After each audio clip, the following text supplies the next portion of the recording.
Continuing Alcibiades from Plutarch's Lives, translated by John Dryden, revised by Arthur Hugh Clough. But, notwithstanding the affairs of Alcibiades went so prosperously, and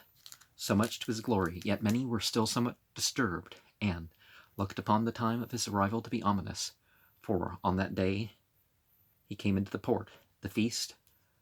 of Minerva, which they call the Plantaria, was kept. It is the 21st day of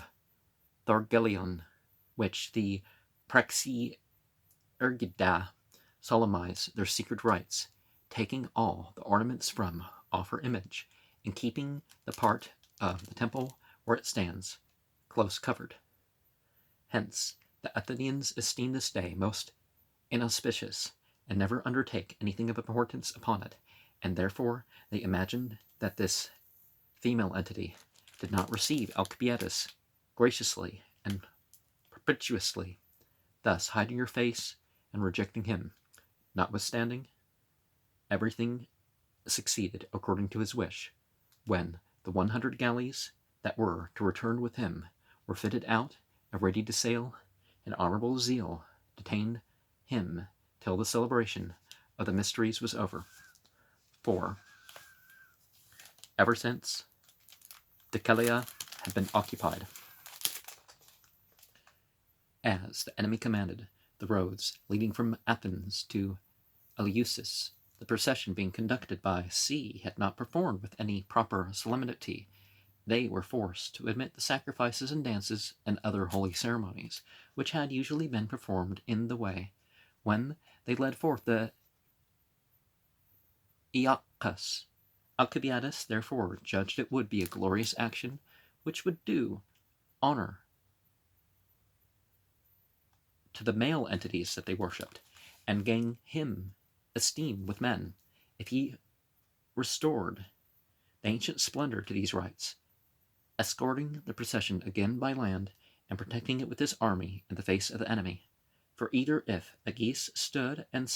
still and did not oppose, it would be very much diminish and obscure his reputation, or the other alternative, Alcibiades would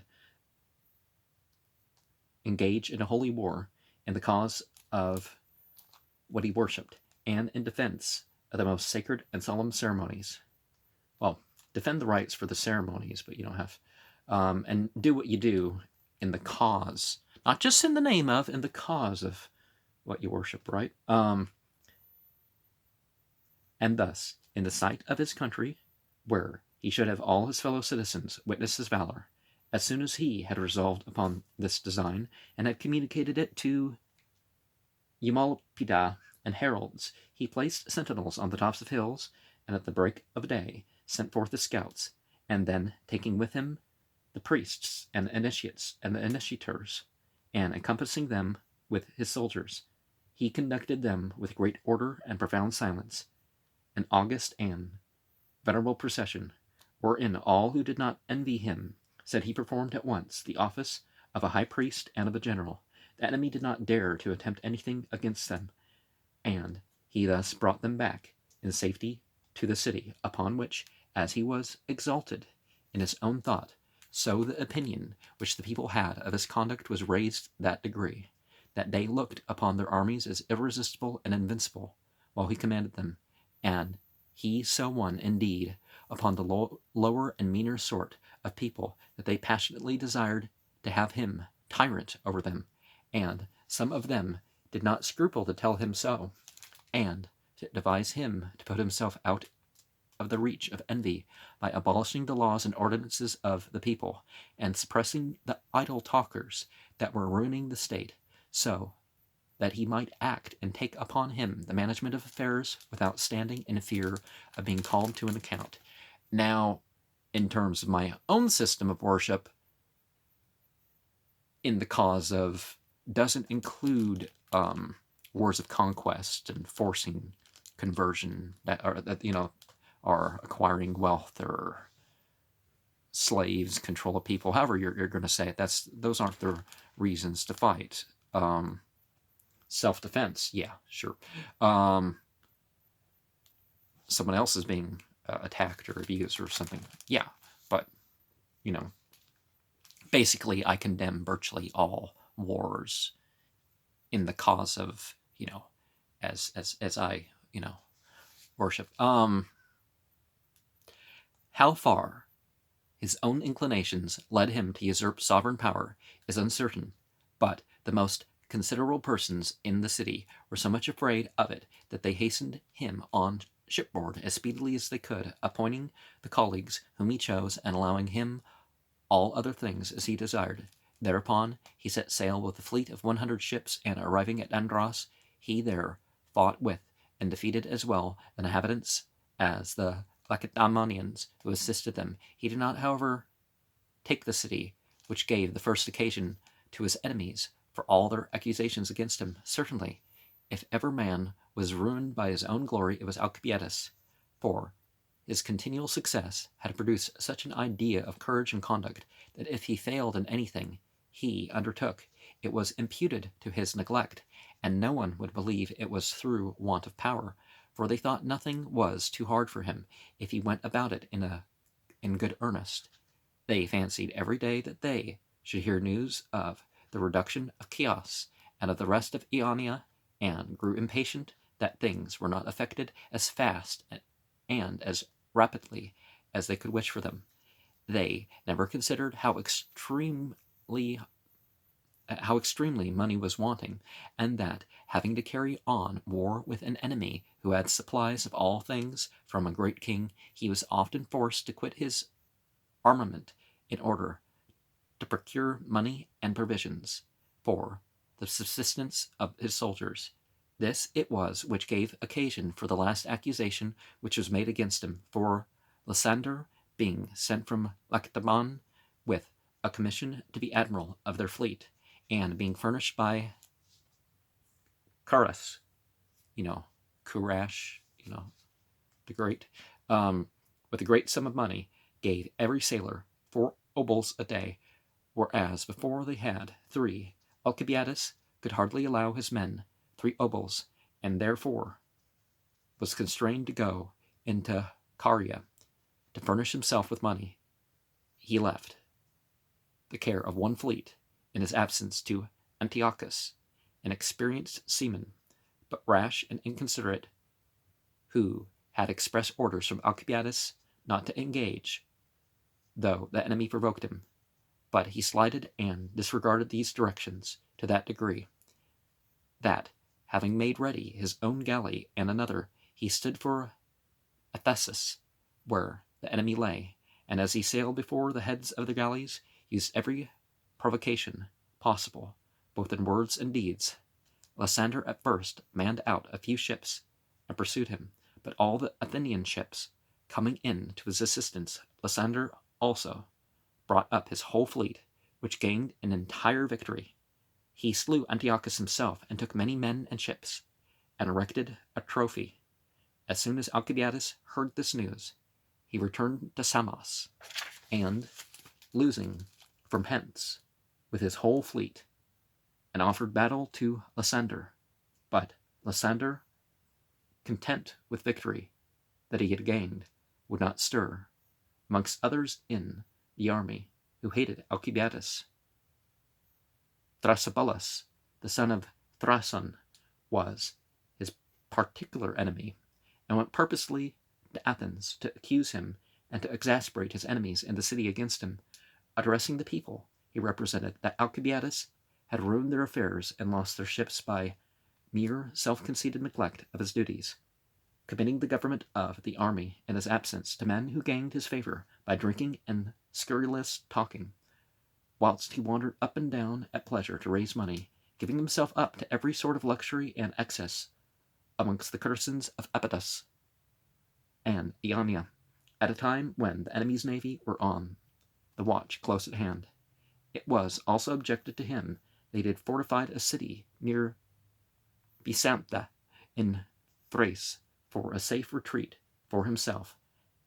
as one that either could not or would not live in his own country. The Athenians gave credit to these informations, and showed the resentment and displeasure which they had conceived against him by choosing other generals. As soon as Alcibiades heard of this, he immediately forsook the army, afraid of what might follow, and, collecting a body of mercenary soldiers, made war upon his own account against those Thracians who called themselves free and acknowledged no king. By this means he amassed to himself a considerable treasure, and at the same time securing the border of the Greeks from the incursions of the barbarians. By barbarians, they mean the people that they don't understand the language that they have, or maybe they don't even know what language it is. Tadius, Menander, and Adeimantus, the new-made generals, were at that time posted at Agaspotami, with all the ships which made the Athenians had left, and from whence they were used to go out to sea every morning and offer battle to Lysander, who lay near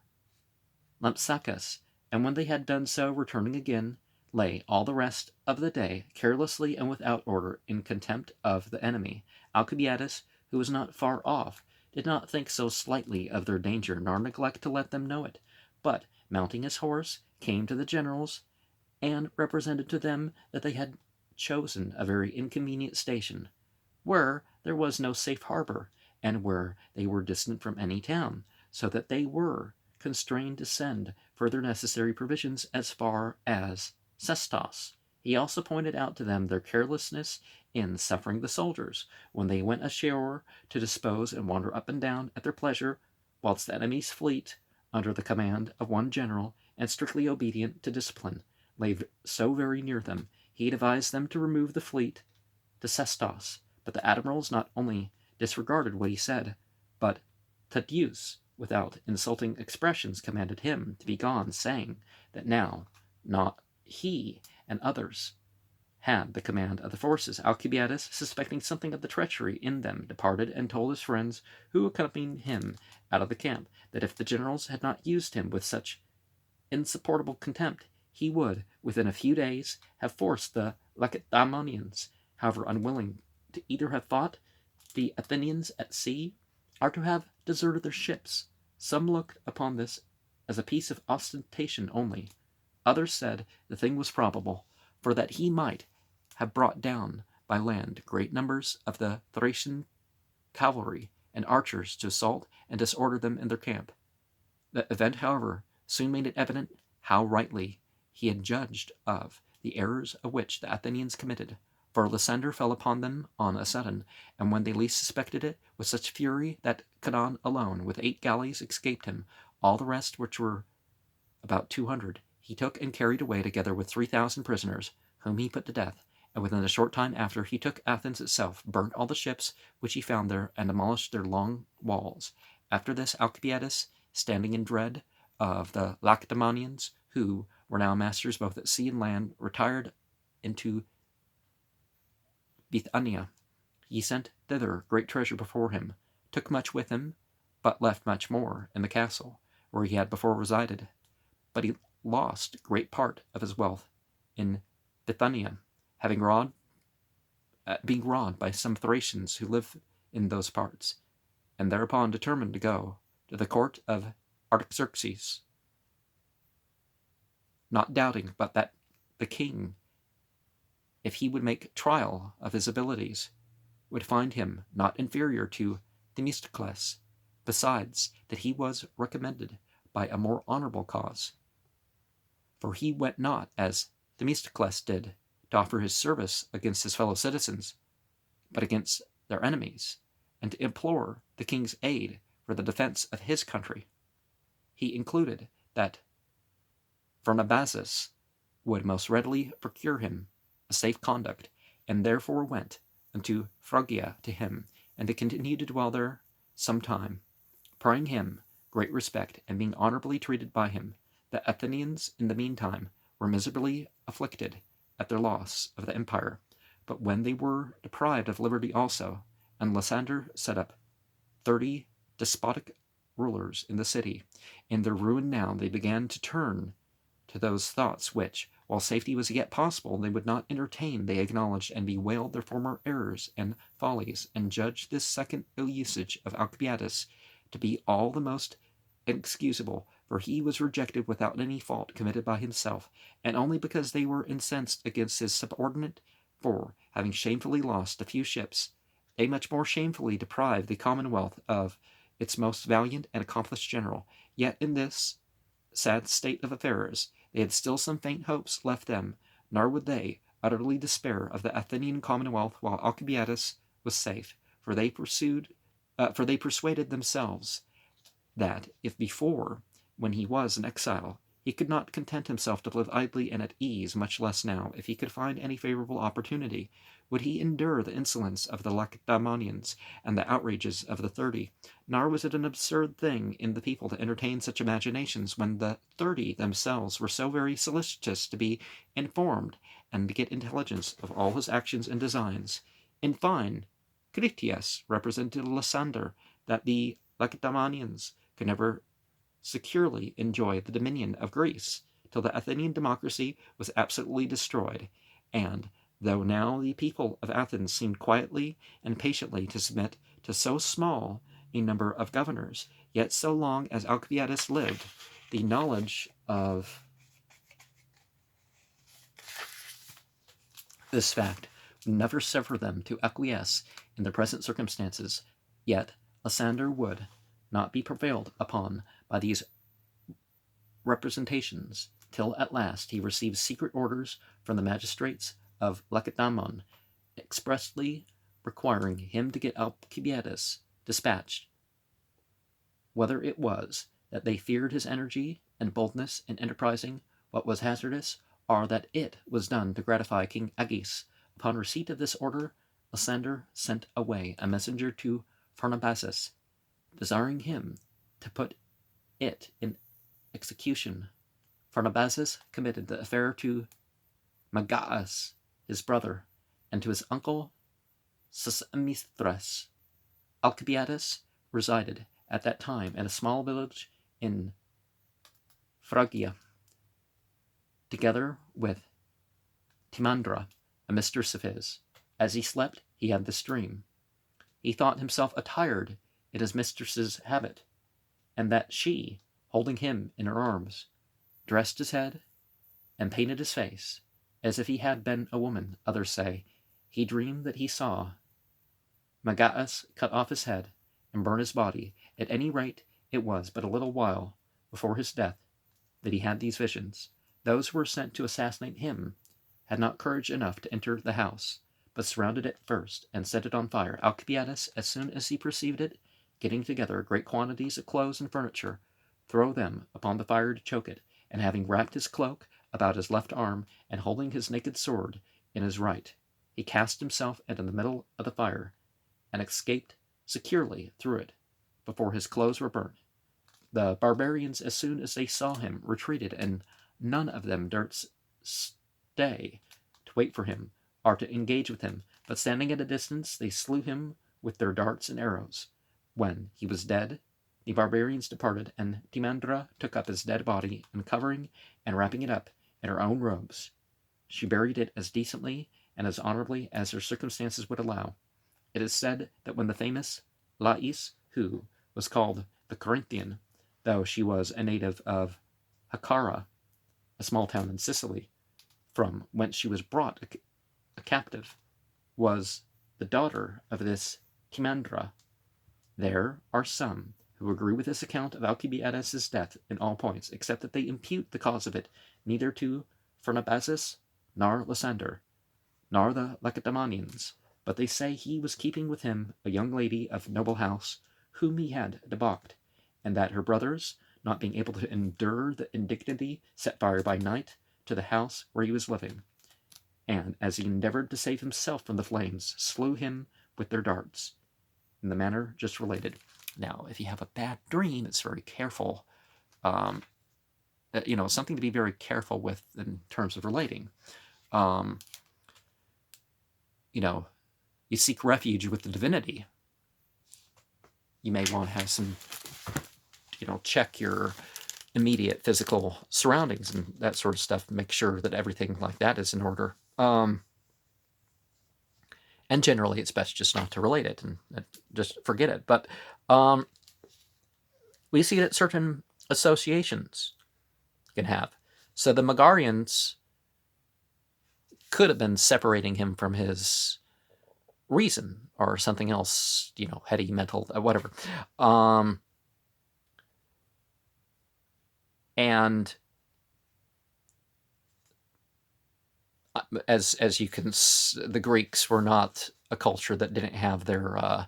gender identification problems that made things a little more this way or that way. Some cultures, the women are discouraged from painting their faces, and sometimes it's the men that are the ones that paint their faces, and